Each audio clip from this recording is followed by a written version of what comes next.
tell you a little story about horses and bus drivers. Some of you guys who are on that bus will remember these guys. I grew up 50 miles from school, so it's over an hour bus ride to school and another hour home. So bus driver one is Mr. Jukes.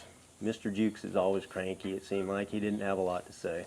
Every time the kids got rowdy and made too much noise, he'd slam on the brakes and all of us would crash into the seat in front of us or fall down if we were out of our seats.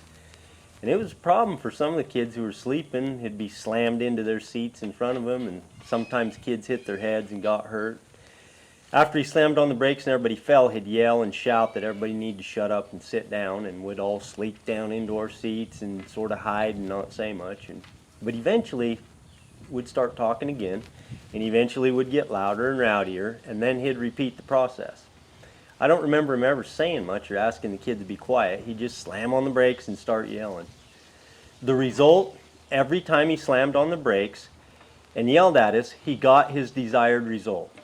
We were quiet and orderly for a while. His desired result didn't last long. We got noisy again, and he'd slam on the brakes harder and yell louder. Most of the kids were afraid of him. We hurried past him when we got on, went to the back of the bus as far as possible. Some of us got minor injuries and bruised heads and such. Some of the parents were upset.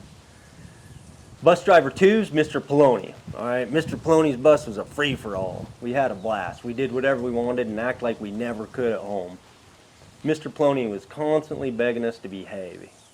It was just that nobody paid any attention to him. We sort of ignored whatever he said and did whatever we wanted. And one day, amid the chaos, somebody noticed we'd gone past the school, and so one of the kids asked Mr. Poloni where he was taking us, and he said, "To the superintendent."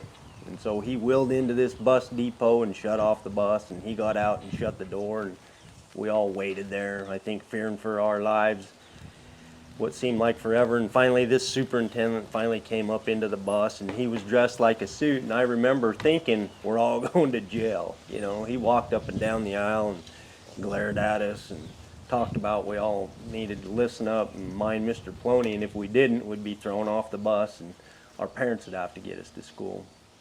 So this approach lasted much longer than Mr. Juke slamming on the brakes. We were good for quite a while. We only ended up at the superintendent's every few months. That result was, Mr. Poloni, he was not able to get his desired result, but he did know that the superintendent could stop the chaos for a while, and that would give him some relief. None of the kids paid attention to Mr. Poloni's begging.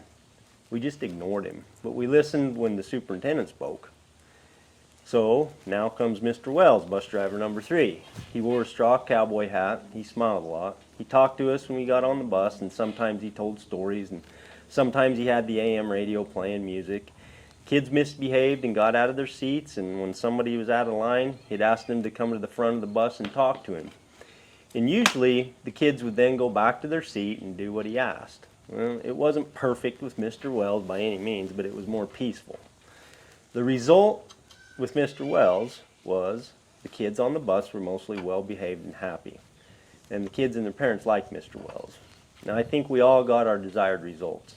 Now, those bus drivers have everything in common with horse owners. They show the 3 main types of ways we go about resolving issues with horses and with people.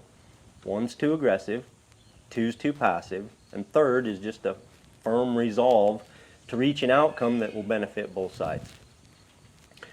Now we all do a little bit of each type of that, but we all also have a tendency towards one of the 3. The thing of it is you can tell the Mr. Jukes of the world to have a little talk with the rebels instead of slamming on the brakes and expect everything to be, you can't do that and expect everything to be well.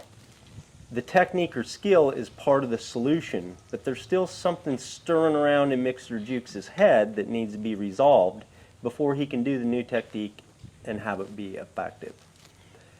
You can explain to the Mr. Poloni that he needs to hold the kids on the bus accountable and give him the tools to do so, but the kids on the bus won't have the desired change until Mr. Poloni changes his beliefs about himself and his role in these kids' lives. It's interesting to note that the kids didn't know what was going on with the bus drivers internally. They just reacted to what was happening to them. Kids are somewhat like horses in that they don't psychoanalyze or spend a lot of time evaluating. They mostly just react. They need leadership. For the best outcomes, horses and people need a leader with the mindset and integrity to help them reach their potential. The way you are with people is the way you are with horses because it's the way you are. And the horsemanship journey is for people who want to improve the way that they are, regardless of what that is. Horsemanship isn't just the way to train a horse, it's everything we do in our lives and with our horses and in our own personal lives. We cannot have better relationships with horses or with people that are better than the relationship with ourselves. And that's not an opinion, that's a natural law.